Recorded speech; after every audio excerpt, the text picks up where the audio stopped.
There is one example where someone said, "Hey, go buy $10,000 of fake money off of Amazon." You know what happened when I had $10,000 of fake money on Amazon? It made me uncomfortable when I did that because I didn't believe that I could make $10,000 in a day. So it sitting there made me uncomfortable. I would be sitting on sales calls asking for $4,000 for marketing, which included ad spend and everything else. So it was a really good deal back then. I would stutter at saying $4,000 until my coach would sit there and be like, "Hey, do you know you stutter when you talk about price?" I went through 12 years of an agency, never known that I stuttered when I talk about price. So what I had to do is I had to get comfortable with counting out $4,000, holding in my hand, and knowing with conviction that what I'm going to do is going to help them to make more money. The crazy part about this is the social proof was there. Everything was lined up. You know what wasn't lined up? My sense of belief on every single time. So when I knew that and I had conviction behind that, it became, hey, it's only $4,000 with a return on investment of X. This is what we're looking to do. I know that you should do this. We should move forward. Hey, what's going on, everybody, and welcome to Legacy's Journey, where we talk about creating what outlives you. I'm your host, Cameron Williams, owner of Kinley Consulting, where we focus on strategic financial growth for marketing agencies so that they can live the dream life they deserve and not be a slave to their business. And we do that through CFO, accounting, and tax services. Now, first and foremost, if you can't tell, sinuses is making me sound like whoever. So sorry about that. But when you have good guests coming on, you got to do what you got to do. Speaking of which, the guests. So I told y'all this is season 2. We're focusing on people who are on their journeys to having already hit $1 million in their agency or more, and just really picking their brains and seeing, like, what did you do to get there? How did you stay balanced? What are some different things you can tell the rest of us to not forget or keep in mind? And I've joined some coaching programs, some masterminds. And this guy, I don't know if he was assigned to me specifically. I personally like to think so. I'm not saying that that's the case. But I talk to him, I ain't going to say every day, but a lot throughout the week, because he's helped me so much in regards to getting my systems together or more defined, or SOPs, or thinking more big picture and seeing the steps, 5 steps in advance. And that's what we're building towards, because he's done it himself. So, ladies and gentlemen, Sarge is here. Welcome to the podcast, sir. Thank you. That's a really cool intro. Thank you for that. We try to personalize it, try to make it feel good. All Yeah. right. Now, I know who you are, but tell the people name of the companies, what you do, how you help them, and then we'll go from there. Yeah, absolutely. So my name's Richard Sargent. I started my own agency about 8 years ago. Been in the marketing game for over 20 years now. So it's cool to say that, because up in like year 18, 19, it's kind of like I'm almost 20 years into this. Over 20 years now. So it's absolutely amazing. Sold my first agency, which was a cool experience, very new to learn. It wasn't just turn it over. Second agency, I got bored. So I started another agency. But at the same time of starting the agency, the group that helped me, called Prospecting on Demand, get into coaching and do it better, asked me to come back as brand ambassador, coach, and now head of client success, all within less than a year span. So now helping out coaching agencies, and that's how we actually got together. And if I can just point out one thing really quick, when it comes to the return report that you and I have, is basically I look at it as a reward system. If you're putting in the work, you get rewarded with more time. If you're not putting in the work, and that's just something like I look at for everyone, even team members that I have. But this has been an amazing journey on the agency. I call it a season of coaching, since I'm learning more from others as well. So I'm also benefiting from this. But when it comes just to agencies, it's just how are we serving others? And so in the season I'm in now with my agency as well as coaching, is just I'm out of the day-to-day in my own agency. So how do I keep building the systems operations to help coach and mentor my own agency? And so it's been a rewarding thing, but I've had to learn. I'll just share a couple things up front. Patience, understanding, and better systems are like the 3 things that I've been focusing on. So it's been absolutely cool. Okay, see, I told y'all already off rip. He's sneaking them in there. And we're not going to talk about his love for tacos, because we all know that tacos are undefeated. See, there you go right there if you're watching the video. All right, now let's back this up. So you said 20 years in marketing. So can you kind of paint a picture for us as somebody who's been in it for 20 years? There's a lot of changes that have happened in the last 5, let alone the last 20. So, what Hmm. are maybe some similarities and differences from 20 years ago to now that you're seeing, like, yeah, that's completely out versus like, no, those are core principles that still matter and make you money today? Yeah, absolutely. So in terms of marketing, there's a lot of people that are new and cutting edge and like very hippie and trending. I consider myself more of like a traditionalist, old fashioned, and there's like a book behind me, like The Breakthrough of Advertising. At the end of the day, no matter what you're doing, it still has to channel the demand that's already there and solve problems. So, like at a core principle of everything that we're doing, I have to go back to those principles because sometimes people are like, "Oh, let's install AI into thing," but we actually find out it does nothing to solve an actual problem. And the two problems I like to solve is: are we making them more money or saving them time on there? So from those principles alone, that's where my brain has been like channeled towards. Is just focusing on that.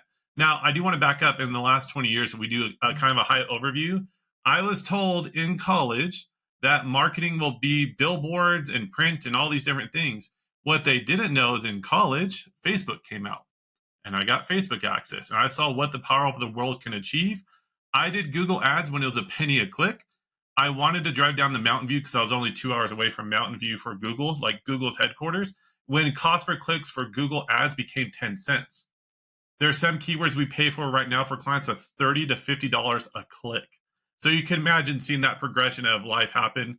The other one that's also happened that's pretty important in the last 20 years is I remember Google Analytics when they added this thing called mobile. And we're like, what are you talking about mobile? I remember when websites didn't have mobile features, right? They weren't mobile ready or anything else. And I have a Google Analytics account from 2008 and still today. Well, they had to transition it, but we still have some of the data. And we started seeing these little blimps of mobile happen when the iPhone came out, when all these other phones come out. And then now most of the experiences are mobile first, being like over 80% of our clients are having their phones on mobile, right? And so, like, just living through these and providing that wisdom goes back to the tried and true principles that matter the most. So, if you talk to me right now, I'm not going to come with the newest training of, hey, did you see what came out yesterday in an article? I want to know how can I serve the majority of the audience, not the early adopters, is my focus when it comes to all of this. Okay, see, I told y'all, man knows his stuff. Okay, so we got channel the demand that's already there and solve problems. Hmm. And now everything is over 80% mobile first. Now, Hmm. one of the things you just slid in there real casual, you said you sold your first agency. First off, what was the first agency? Who did it help? And then we'll come back after that. So tell us about Yeah. that first one. Yeah, so yeah, I kind of slide that in there, just like, oh, I just sold an agency, no big deal. Cool story. My first agency was actually born, and it's cool because I'm actually having a second child, right? Not publicly announced, maybe in 2 weeks, so won't go public with this yet. But yeah, you're like, what? What's going on? But when we had our first daughter 7 years ago, I was doing working at another agency. I was like the sales and marketing director. The day after having our daughter, they said, "Hey, congrats on having a daughter. Can you jump on a sales call?" Right? And I was like, no, I'm in the hospital. Like, this is such a cool moment, our first kid and everything else. And they're like, okay, cool, but still jump on the call and close the deal, or else, right? So they kind of give me the or else consequence, right? I then made that decision, like, hey, I got to find something better. Took me about 6 months, but I was offering them something and they said no. I basically took that 32-page plan to my former employer and said, well, I'm going to go do this, which was to start a paid ad agency. We did website development for WordPress, like $15,000 to $60,000 builds. We're selling them all day long. But after some of them got built, so my first agency was a paid ads agency, Google ads and Facebook ads, which Facebook ads still in 2015, 2016 was still pretty new and hip. Right? Not everyone was doing it yet. And some people are going to listen to this like, oh, I was doing back in 2012. So but we weren't offering as like a big core service. And so we were pretty cutting edge, it felt like. While doing that, that first agency was doing really well. We served a lot of clients in different industries. I think total industries we had count of was 35 industries, right? So it was a crazy, chaotic industry. Our highest that we hit at one point, I think we hit like 80K for 6 months, and it was absolutely crazy. But the operations and process wasn't there. It was all built off my vision and chaos, for the record, right? So very transparent on that. But what happened is one of our clients, was a real estate investor, came in and said, hey, we really like what you're doing. What's your vision with this? By the way, my vision, which is to keep doing what I'm doing month to month, had no really crazy vision. So I really thought about that. We had lunch and I said, and still my secret strategy today. What I want to build an agency for is that when I go invest into like a franchise company, I always use the example of a carpet cleaners. I want to go buy a carpet cleaners, buy a truck, put an operator in there and know how to advertise that carpet cleaning business. If I can learn how to acquire a customer through marketing everything else, then I can scale that and buy multiple locations. So that's why I started a marketing agency from way back in the day, right?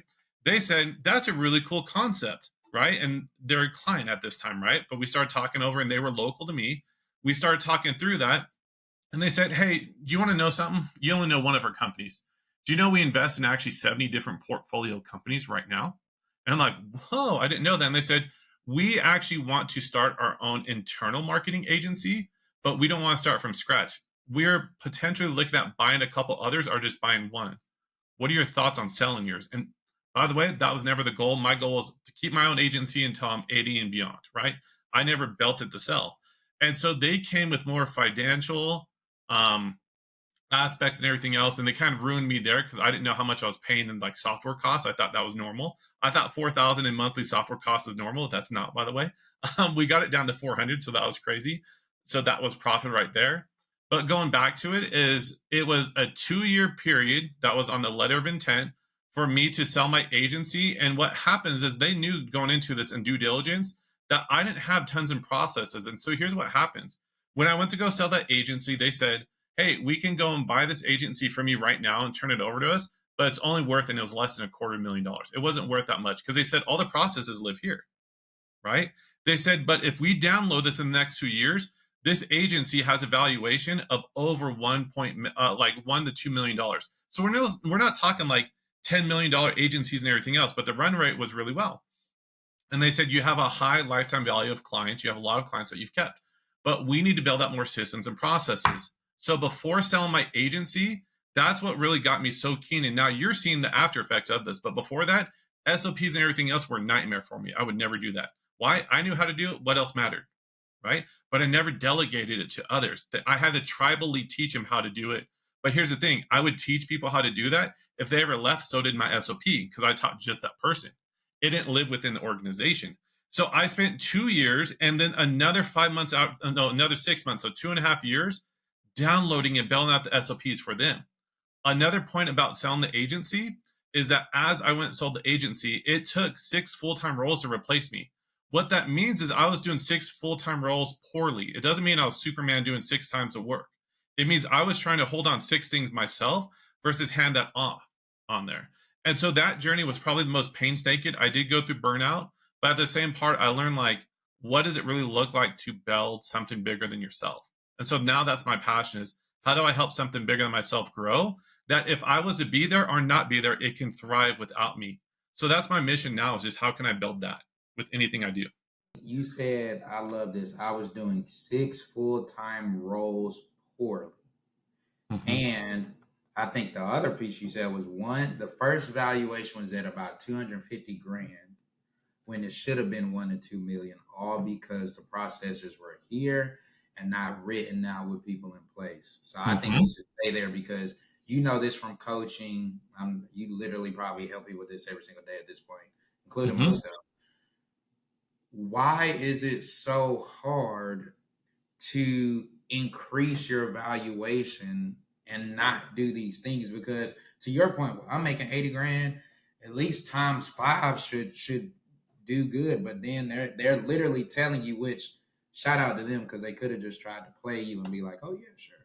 Mm-hmm. Why is it so hard for us to create these systems and these SOPs and train these other people? Yeah. So if you want to go down the rabbit hole, which I'll give you a little sneak peek on there, right?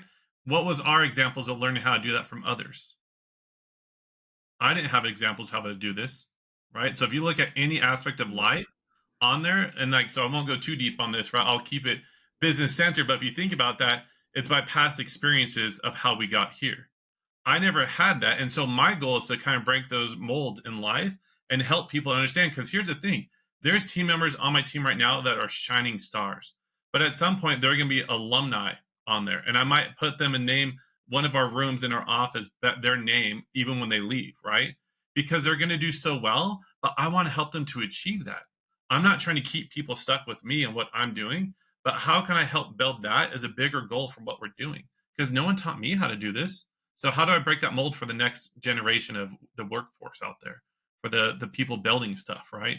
How did they learn how to delegate and communicate effectively to others while I'm still learning how to do this myself? Okay. Okay. Now go back to this when you said I was doing 6 full-time roles, but I was doing them Mhm, poorly. And I mhm. think we get so caught up in, yeah, I'm sales, I'm marketing, I'm this, I'm that, I'm the accounting, I'm the tech, I'm HR. Tell us why that thought process is not good for your business, especially if you're thinking about selling. Because if you're doing 6 things, so, like, of the 6 roles, it was, of course, like, CEO, but it's also project manager, customer service. I took all the phone calls when they're coming in. I didn't send them to my salespeople or anyone else. I was also taking the notes. I was also putting in the task. I was selling, I was closing, I was setting appointments. Did I have other people in some of those roles? Yes. But was I putting them fully responsible for those things? No. On there. Why? Because who can do it better than me? It sounds very ego, but it was more of a micromanagement, not able to trust because they don't have the processes. I didn't teach them. So whose fault was it? It was my fault for them not having the processes. So how do I coddle and helicopter my team to doing that? Which, by the way, is not the smart thing to do, but that's all I knew how to do because that's what was done for me, right? If Richard, so what did I have to do to get to this point of being an owner, right? Which anyone could start, right? I get that, but to get to an owner, I had to take over someone else's role and basically play king of the hill with them and dominate that role, and in very competitive market to be at the top, right? So it's not the corporate ladder where you work your way up. It feels like the Wild West in the agency world, but like how I got to be the sales director was sell the most things, right? Now the hard part is the best seller doesn't make the best director, for the record, right? We all get that, but that's what I got. And so then what happens is also kind of like the best player doesn't become the best coach. But I flipped from player to coach in my first agency that I worked at, didn't even own. And when that happened, is I was like, all right, well, just work harder, do cool things, watch this movie. Like I didn't know how to coach others. I didn't know how to make them me. But what got me to that level wasn't what's going to get me to the next level. And that was really hard for me to accept even today. What got me here won't get me to the next level. What do I have to change and what do I have to let go? And I have a hard part of letting go of that stuff that I need to change. Mm. What got me here won't get me there. Mm. Hmm. Continual self-improvement. Okay, so now let's talk about the actual sale. So this guy gives you the hidden secret. You can either give it to us now, we pay you like 250, or we can give you a two-way run rate. You build this thing even better and we give you more. So clearly you chose the latter. Hmm. So tell us, what are some of the things that you had to make sure in addition to the systems to get that higher evaluation? Because a lot of people, this, man, I want to sell my company for $1 million. It's one thing for me as the CFO to say it. It's another one for somebody who's now an agency too, that he's not even in the day to day and coaching 50 to 100 other people to say Hmm. it. So you tell them so that way they won't just be like, I'm tripping. Absolutely. So it wasn't a lump sum up front. What happens, they said, we know these things aren't built out. So we want to take 2 years, but basically double your pay and revenue of guaranteed income. But we also want to get you this thing called quarterly distributions. First time hearing it, for the record. By the way, I'm now like 12 years, 12 to 15 years of my career, and that's the first time I'm hearing quarterly distributions. First time hearing about a K1 and all these different things, right? Which, by the way, your stuff that you do, I love what you do, but it's not my skill set, right? And so I was like, explain it like I'm five to me with this stuff. But what ended up happening, they said, well, there's a couple things you have to do. You have to download the business in the next 2 years, and here's a plan. You have to stick to it. We're going to double your guaranteed income, which was amazing, by the way. And so that was part of the payout as well. And then whatever is left over is a lump sum. The other thing that also happened is in the final 6 months before I walked away, like the final like finish line, was the best 6 months of sales I've ever had out there. So I didn't go in selling a company because it was a 2 year period. So it wasn't turn the key in 90 days, it sold over. It took a 2 year transition. And there was also an option in their place to not be CEO, as more like a business development role, to stay within my own agency that I sold. But I opted out of that on there. You know what I mean? And so they said, hey, you're going to opt out. That's totally fine. Can you take an additional 5 to 6 months to hand off the last bit things on there? And then I still have an open door policy to where if they need anything, they can hire me back as a consultant. That's happened a couple times in the past like year and a half, right? But overall, like they're good to go. I still see their stuff online. They did rebrand, they did a lot of other stuff, right? but man, they're doing so many good things. And so what did that teach me?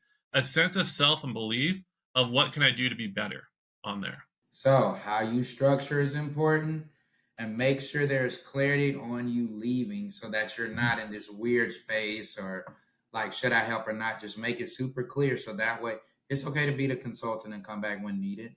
But to be Mhm. in that weird zone, don't do that to yourself. Yeah. Okay. If I can mention one thing really quick about the weird zone, the final 6 months, the only person I could talk to, I had view access if everything is still going on, but I can only talk to one person as a mouthpiece. And when they delivered they're like, oh man, that person's so smart, but I knew it was me, but I couldn't say that because I was on the outside looking in as if like you only can whisper to that one person. Right.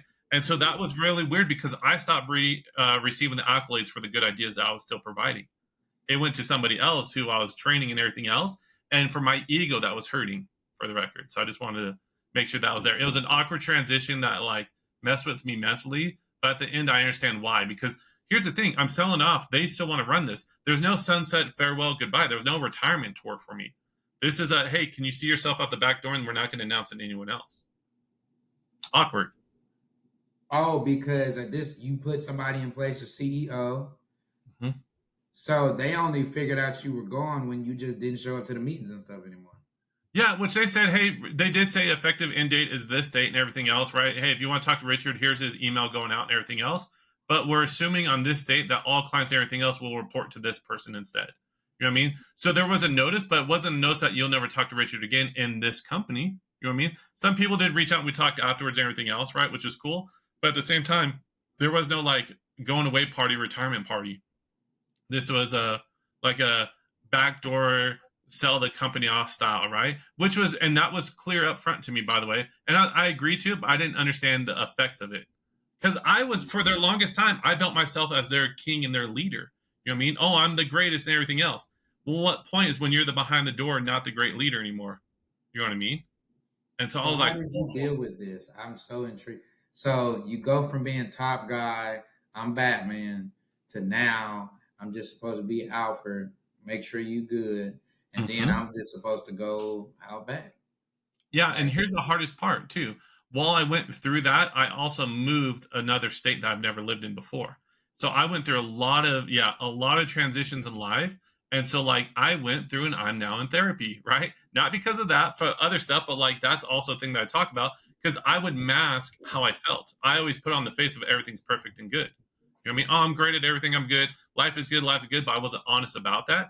But there is a lot of I will call it situational depression towards that about selling the company, moving, not have my support network, can't just call up my buddies down the street to go get tacos or anything else, right? Like everything in my life changed, right?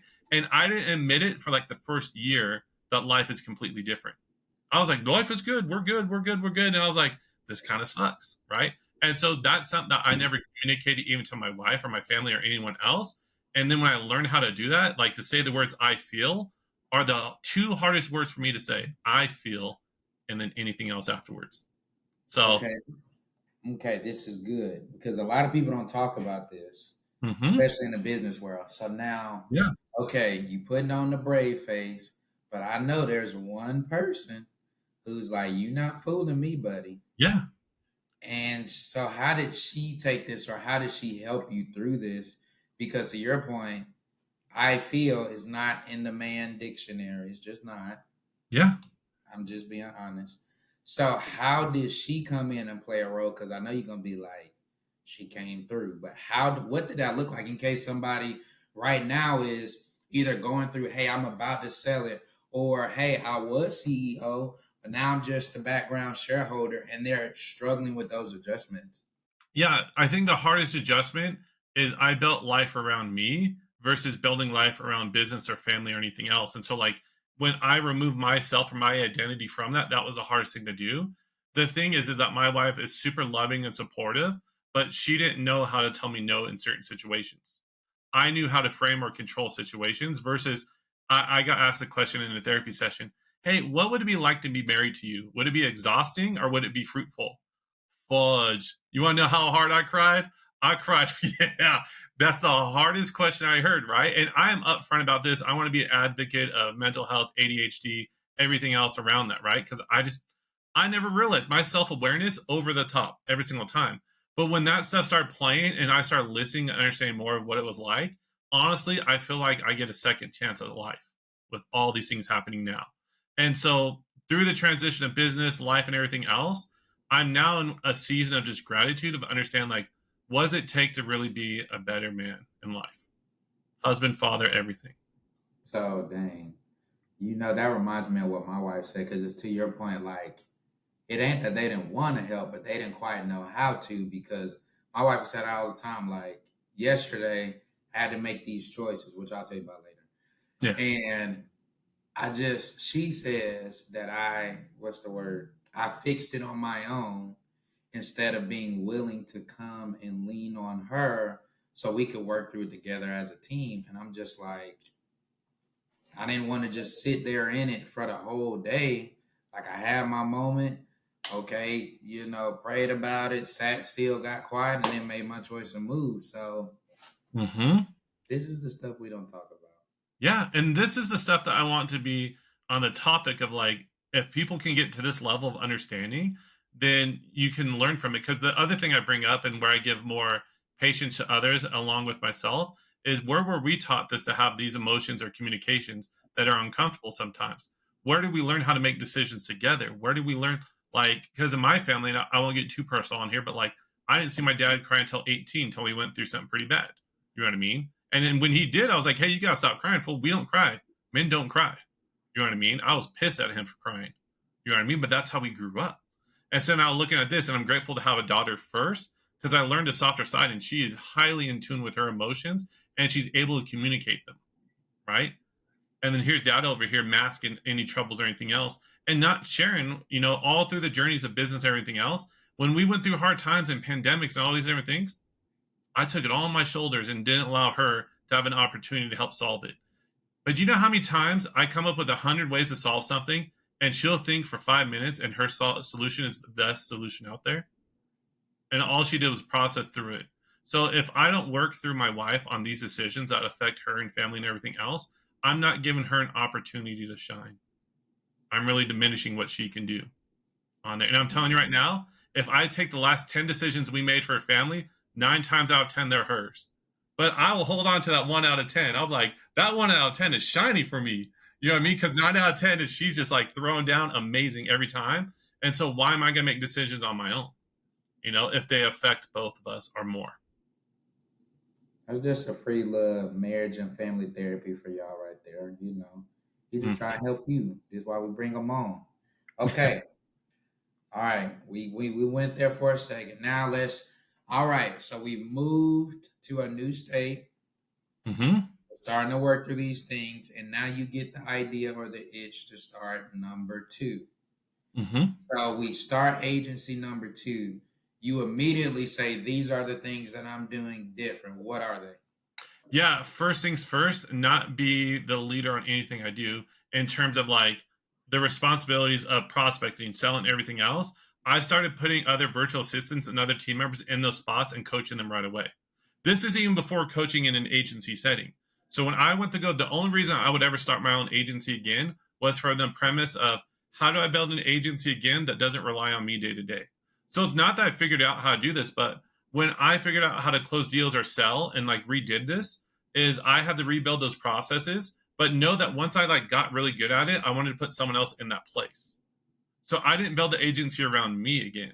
I got other team members in place and like learn how to, and I'm still not the best at hiring. If they say they like doing it, then I usually hire those people. I'm learning how to be better at that. But I would put other people on those places and see them thrive and then encourage them to win on there. And so that's probably the hardest part for me on the second round is I thought I can spin up and make 10, 20, 30K by myself in like 30 days or less. But I was like, that's cool to do. And that's an accolade that would sound great. But how can I build 20 to 30, 40K with having other team members doing it? That was a bigger win for me. Like, and I'll share one example, and I think you'll resonate with this and other people listening to this as well. The most proud moment in business for me is when Richard didn't get the prospect, didn't get the lead, didn't close the deal. Someone else did all 3 of those things, onboarding the person, and the person gave us a positive testimonial. That person that's one of our clients doesn't know who I am. It's like watching your kids walk for the first time in a business setting is how it felt to me. That my team was able to do the full process and get a glowing freaking testimonial from this person. Richard was not involved whatsoever, and they're celebrating the wins, and we're celebrating with them. That to me is a far bigger win than me closing the deal, because I thought the peak and pinnacle was closing deals and seeing clients win and being the one that talked to clients. I just jumped into a team meeting today with a client, right? There are 10 meetings into this project, and I just jumped in for like a final technical questions and like sign off, right? And that's my first time seeing anyone in this meeting or meeting the people on the team, not my team, but like the client's team. And they just spent half the call giving praise to our team. And I says, I'm glad you get to see what I get to see every day, that you get a glimpse of the team members that I get to see every day, and I'm proud of them. And I kid you not, one of my team members from Venezuela felt like he was tearing up. It was just like an absolutely amazing experience. I want to create more of those opportunities in life. How do I do more of that? Mm. Mm. Not be the leader on anything I do and build it around other people once the method is perfected. And this required me to let go of my ego. Mm-hmm. Okay, so let's go here because a lot of people are stuck here. You know this because you're coaching them. Yep. What are some ways they can do? We'll just keep it simple to do what you're doing in company too. What are some tips you can give that marketing agency owner is who, hey, I know this idea works. I know we can help them, but I don't want y'all to make that mistake. So make sure you do. Yes, perfect. And I have it pulled up right here for you.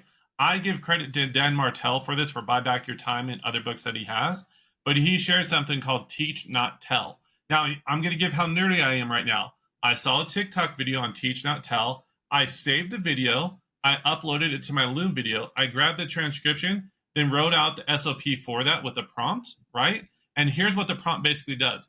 If I see something wrong in my agency, which here's my notes of everything that I saw wrong, right, in my agency, I have to prioritize what's most important and then build training for my team so I don't repeat myself on here. So if I see something wrong, I build a training and then coach or teach the training or give them the training resources so that they can go and do this. The other aspect is the one question I ask as a stakeholder in my agency to the people that report to me, which is only 2 people that report to me out of my agency of 10 plus. What are the top 3 trainings that you need from me right now that I can be focused and working on for you?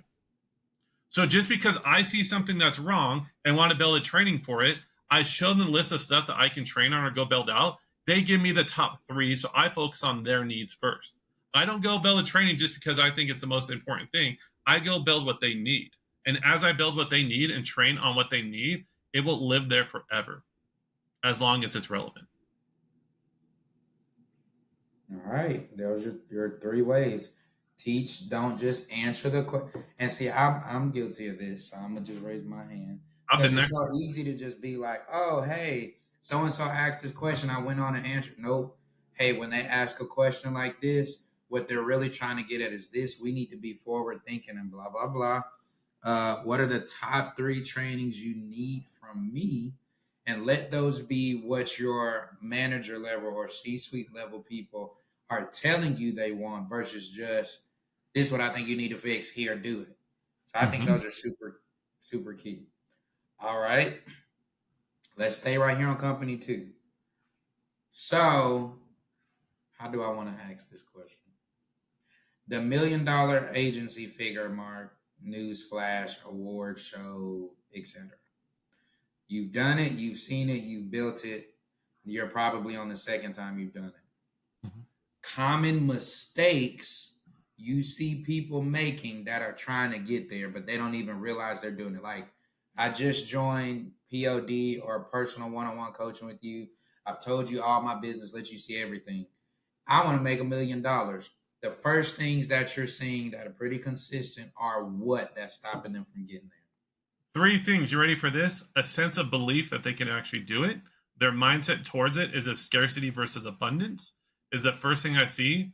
The second one would be their productivity level. And I'm not saying they have to be efficient every minute, but they have to be focused most of the time, right? So I'm not setting a high precedence of what they're doing on there. But as they're focusing on the productivity and so forth, is it's one of those two things. The third thing is a way of masking one of those two things. So they'll give me an excuse why they're not doing it or what they're not seeing, but it comes down to one of those two root beliefs. Are they staying focused and in their zone of genius, or are they playing out of bounds with what they're doing in their day? Are they working on something that's not important and not urgent on there? And do they have the belief in two things, that they can do what they can do best and that their team members can do the same on there? It comes back to those two core principles. I say a third one because people like to make something cheesy. I'll use one example for you. Dave Ramsey, right? Out there, he has his baby steps and everything else. For the longest time, I don't know if he's still doing it or not, he would do like 3-hour calls every day. The questions were the same questions, but why did people call in asking the same questions? Because they thought it was personal to them, but it came down to simple principles on there. But why would he keep doing those 3-hour calls?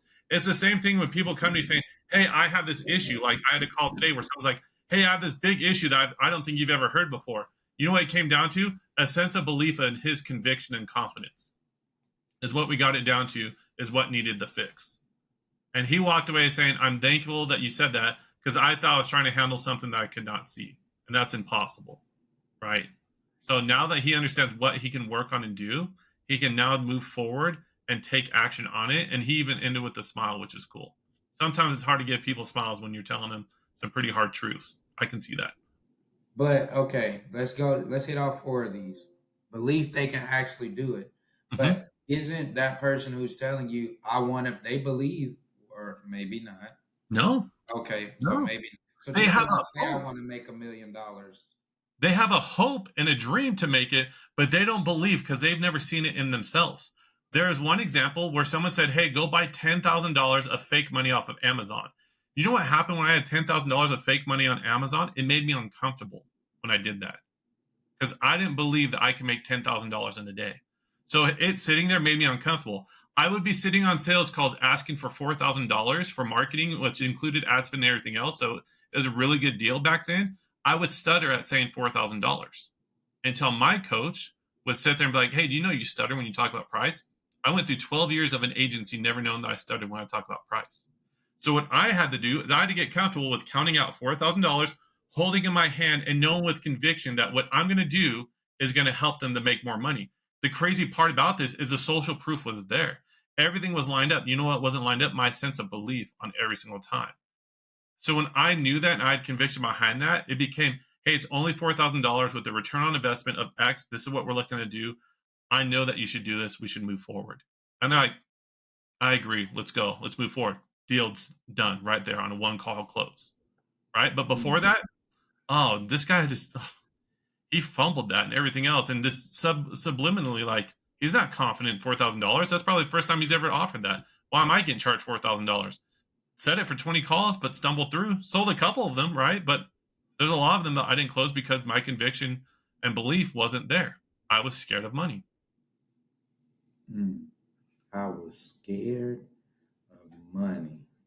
Wow. Okay. Number two reason you said was productivity. And I can laugh at this one because you got me doing this exercise right now. There's a program called Mem Time. So if y'all want to sponsor us, y'all let us know. But it literally tracks every single click. You click on this tab or on this screen, and it literally says, like in my case, Riverside or Slack, and then the person or channel I was talking in. So tell us about why productivity or the lack thereof could be stopping them from getting to $1 million. Yeah, because here's the thing. You first have to be playing in your zone of genius. And I want you to end your day knowing that you accomplished 1 to 3 things that matter the most. Because here's the thing, if you said, here's the 3 things I need to accomplish, when you accomplish those 3 things, that you can end today, even if you end early and feel great about today and not have the stress about, like, I got to work till 4, till 5, till 6, till 7. Like, people get that stress versus knowing that if they can accomplish these 3 things, they're great for today and they can stop. I had the stress of, oh, I'm not working 10 to 12 hours. Oh, I need to do more and more. I need to do 10 items, 12 items, 13 items. But I wasn't staying in my zone of genius versus the 3 things Richard needs to do today is this, this, and that. Close a deal, build a training, talk with a team member to pump them up, right? To make sure that they're good. If I do those 3 things, nothing else matters. You want to know the challenge of how I solved that? I sat on my front porch chilling all day, doing nothing else, just writing in my journal for fun, right? And only attended those 3 sessions, and that's all I did that day. Most uncomfortable thing, but it showed me that if I can focus on those 3 things, everything else doesn't matter as much because See, I should I'd freak delegate it out. or don't do it.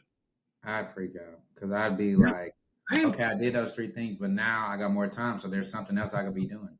Yeah, and the worst word I hate in the English dictionary is enough. I despise that. Enough.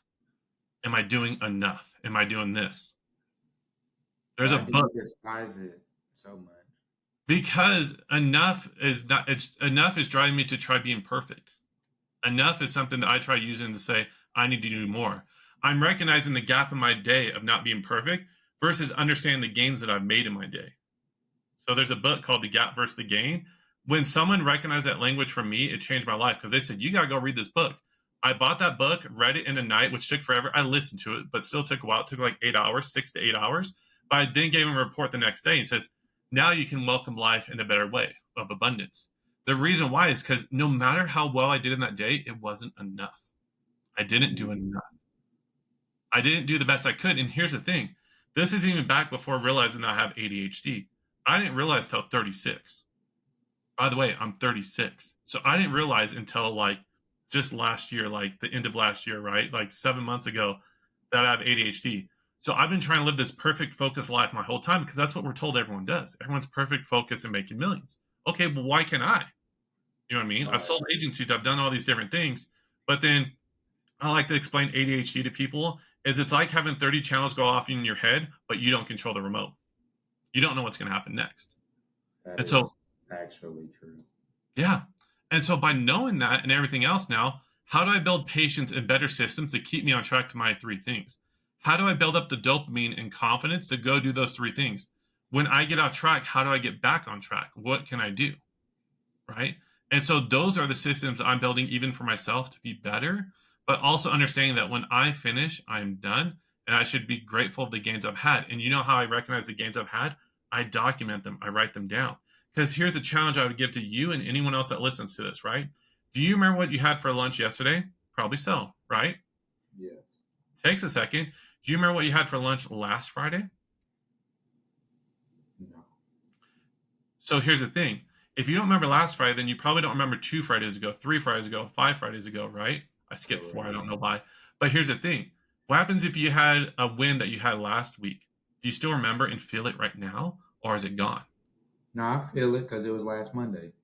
Okay, but 2 Mondays ago, 3 Mondays ago, 4 Mondays ago, those start to dissipate. Because here's the thing. If we were to write down, and I'll just show my notebook again, if we were to write down all the wins that we've had like this, so whenever we feel down and despair or anything else, and we would remember every freaking time we won, we would be crying tears over how many times we've won in life. So a wins journal. A wins journal, a gratitude journal, anything that got to capture the gains that you've had in life. Capture those moments and go back anytime you feel sad or anything else and just look at them. You would have them stacked on top of each other, just continually grow, and you would realize how much you're achieving. And here's the thing, if you start doing it for the other wins that you're seeing in your family, in your friends, and others in your team members, and you stack all those wins, you would be moving mountains right now. You'd be stacking mountains of wins and gains and just absolutely having a great time in life. But you know what happens? Our horizon of remembrance is short. We barely even remember tomorrow. Some of us can't even think of what we're eating for tonight for dinner, right? So that's the hard thing that happens in life. So do you know how you capture that? Well, I just ruined it. You capture it and document that. Even if you have to voice note it to yourself, you have to do something, but just record this. One challenge I give to everyone in coaching, people share moments of wins in coaching. Do you know what I tell them to do? I want you to record and capture and bottle this moment right now. By bottling this moment, here's what I want you to do. On your calendar, put 90 days from now a link back to this video so you can remember 90 days ago in the past and the future, right? So we're tying those 2 things together. What was it like to win right now? Because at any moment, if you ever feel down and you can hear yourself of how grateful you are for life and what you've been able to achieve, you can recognize the distance and what you can do to be better because you have seen yourself at a really good status in life on there. Remember what that feels like. Do the best you can.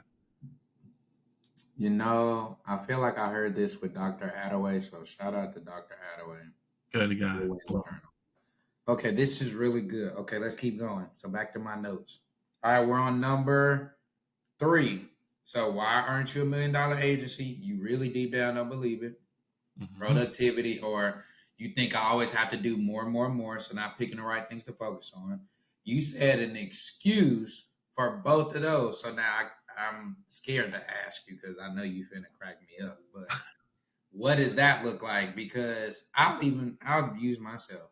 Because in my head, I would probably say, actually, I wouldn't if this was a year ago, but like, oh, I can make $1 million, and yeah, I'm productive. Okay, so here's my thing for you, right? What would be one of the excuses you would tell yourself that doesn't fit one of those two? And let's boil it back to one of those. Let's I connect the got dots. you. Okay, so why I can't make $1 million from my background? I don't. None of my friends have made it.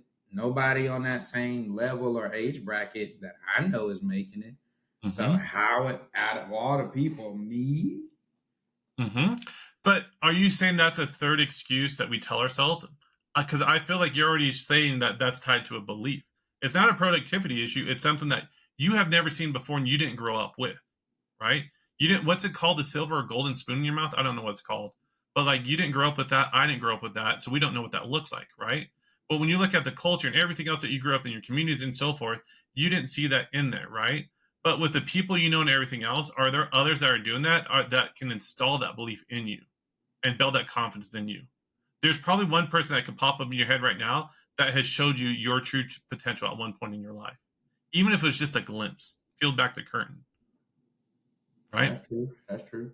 The scary part that really sucks in life, some people don't get that glimpse of what they really can be because they don't have someone that has ever pumped them up. They have people that tear them down and keep them in a very destructive pattern on there. Ooh. Say it So again. Say it again. Say it again. So they have people in their life that has had very destructive patterns that keep them stuck in that loop on there. Like for instance, and I love my parents a lot, right?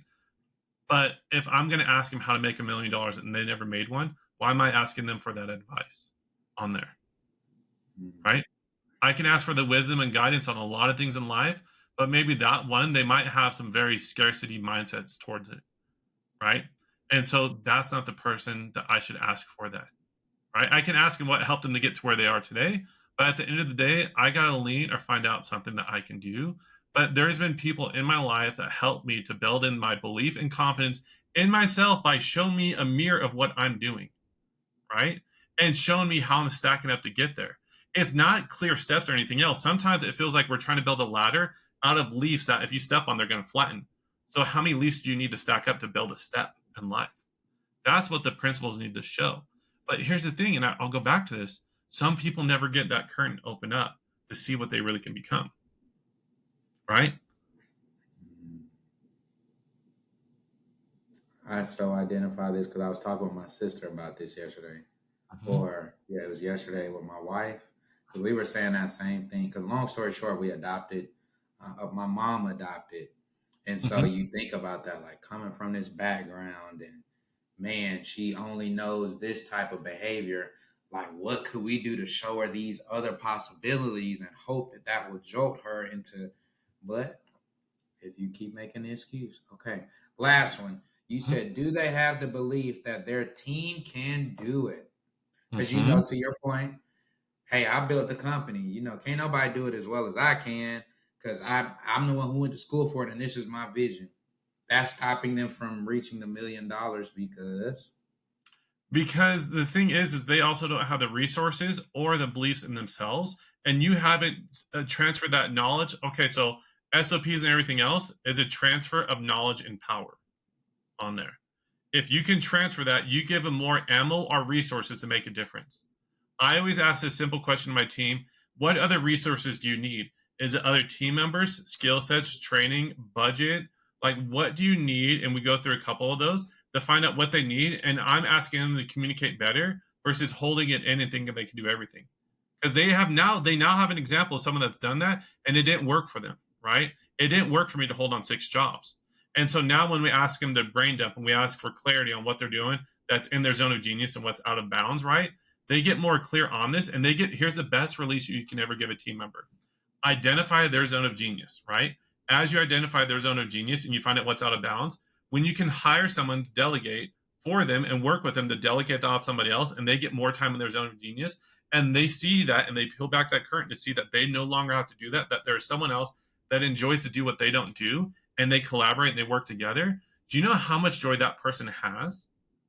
Keep in mind, we didn't raise pay at this point. We didn't do anything else. We gave them back their time and showed them how to do this and how to communicate that. You know how big of a difference that makes in their life to see that they no longer have to grudge through or do the boring stuff? I want to, at the end of every day, send people home, right, in a good way, not cut them or anything else. When they close their laptops and they end their day, I want them to go back to be a hero in their family that know that they did a great job at work today, every day. I don't want them to go back home and they have to decompress and they have to say, man, it was rough and I was doing crap. I hate it. I don't want that for any team member. I want to know when they go home, they're going home with a smile because I'm dealing with mothers, I'm dealing with fathers, I'm dealing with other people that have other people relying on them. But I want them to go home and be a pillar of a lighthouse in their communities and their families, saying, I had a freaking great day today and I made a change in the world. And I'm not saying we're changing the world or anything else, but we are in ways by our team members, by our clients, because our clients are changing local communities and so forth.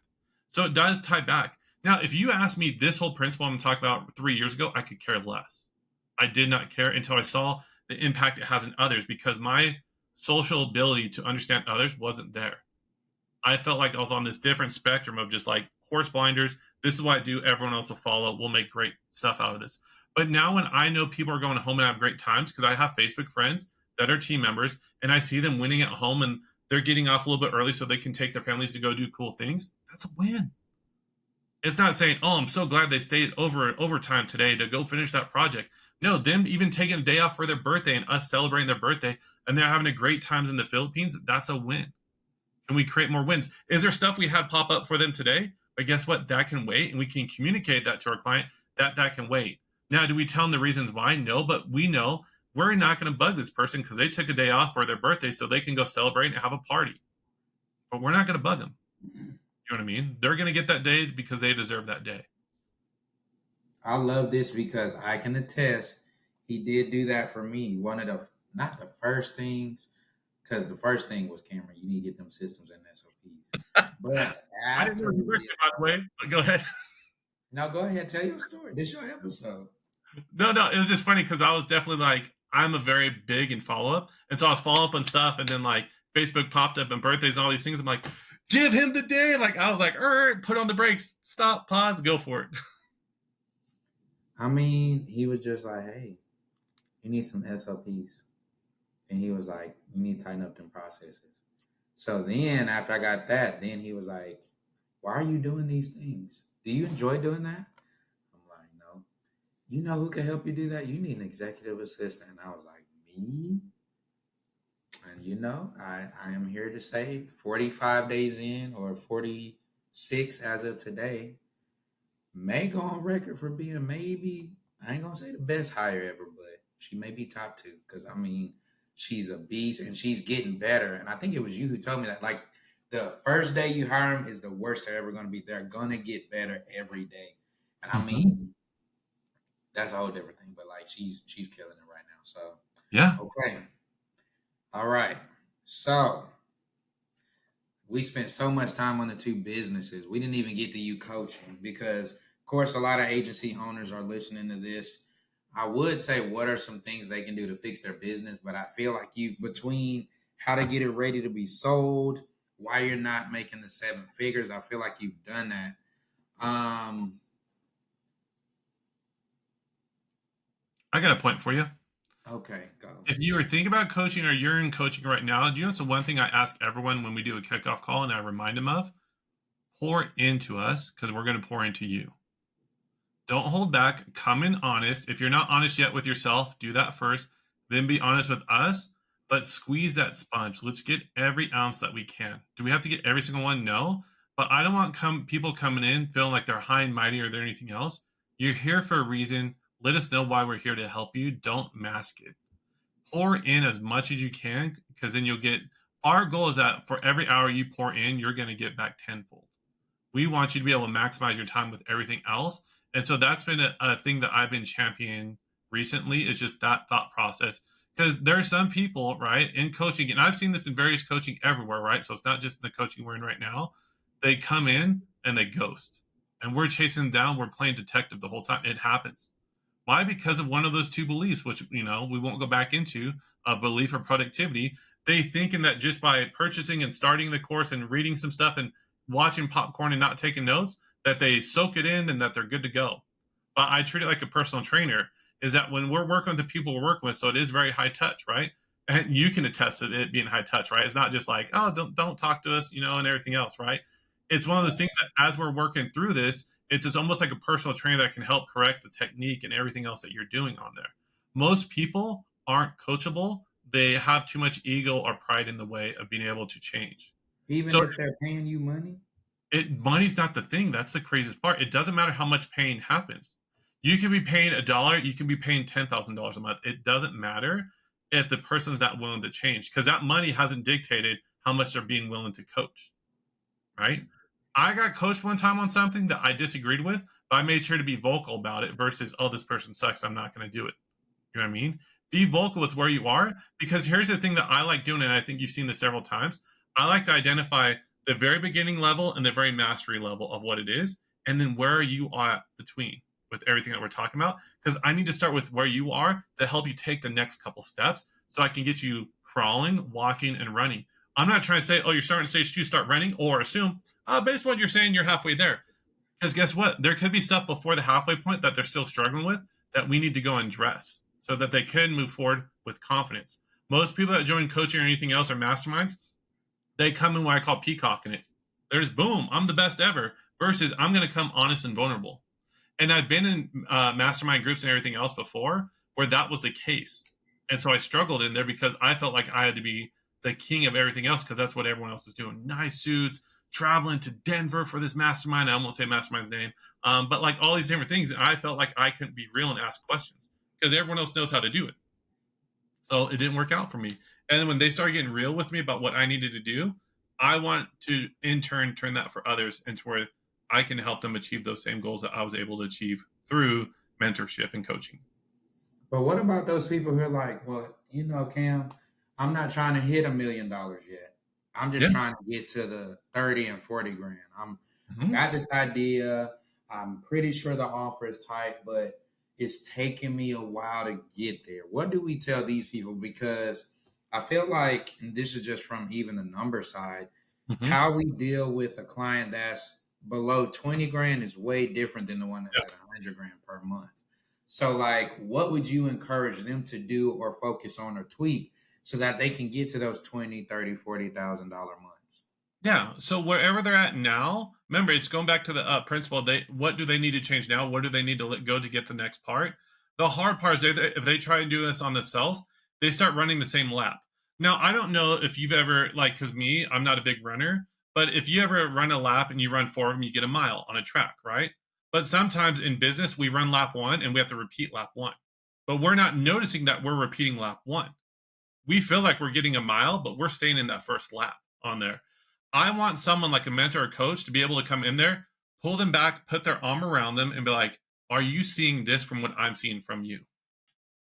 Are you seeing what you're doing so that you can get the next spot? Because some of the things that were happening is, like, for instance, in my agency, I am trying to sell right now to where a virtual assistant can sell high ticket without having to do like all these things in there. I'm trying to give the answers as much as possible and be as transparent as possible to the people that buy from our agency, right? Versus, hey, I will always have to hire this expert closer that has 10 years of experience just to close what I'm closing now. How can I reduce that barrier? And so, one of our goals is how do we make it simpler to buy? How do we make it simpler to move forward? If I can make that simpler to move forward, then we'll make a difference on there. But what happens is, who does that? Richard doesn't think that way. It's just like going back to the wife principle here, right? I can think of 1,000 ways that are chaos and ADHD filled, that are all shiny with dopamine, but they're not the one true thing to do because the people I want to trust are people that have done it before. And that's what coaching and mentorship can do for you. If you go into coaching mentorship, whatever it is, you can get as hardcore as you want about anything else. But if you believe in that they can help you out, track the gains that you've had with them and what changes you made in your life. If you're making changes, stay there and keep working. If you're not making changes, find something better on there.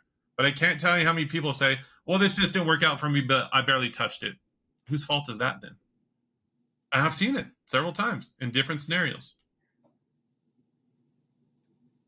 Mm. Well,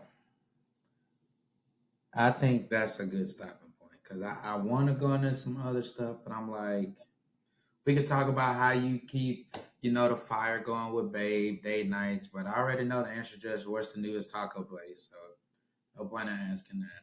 We did that for Valentine's, by the way. We got a taco from every spot. It was the coolest thing ever. Oh man. Okay, here, let's wrap it up like this. Cool.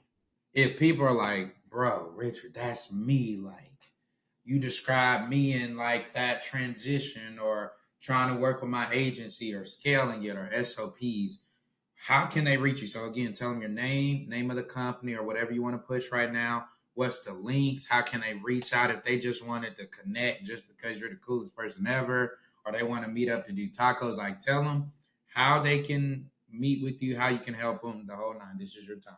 Yeah, so here's the best part because I always feel like it's hot one. Like promote something and everything else. I don't know how much big things I have to promote right now. I'll tell you the agency group that we're in right now for coaching is Prospecting on Demand. Find us there. I will be there, right? So come find out more about that if you're in the agency space and want to learn more. If anything else, when this gets promoted, anything else, just put my personal Facebook profile on there and just message me. I'm always there for that. The reason why I say that, because if I drive them to one page, what happens next year when it rebrands or something else? Will we redirect it? Yeah. But I think the one thing that needs to happen from this is that if you are feeling the moments of like passion of what you want to do and everything else, conversion happens through conversation. So if you want to talk about this and where you're going through, I'll give everyone that listens to this, you can ask me 100 questions a day. Doesn't mean I'll get back to them all right away, but I'm here to help. I'm here to serve. This is what I love doing. I believe relationships are the highest form of currency. So reach out. So wherever this is posted, let's drop in a link there. I'll share that with you and we'll make sure that you can connect. All right, let's review it. So, notes.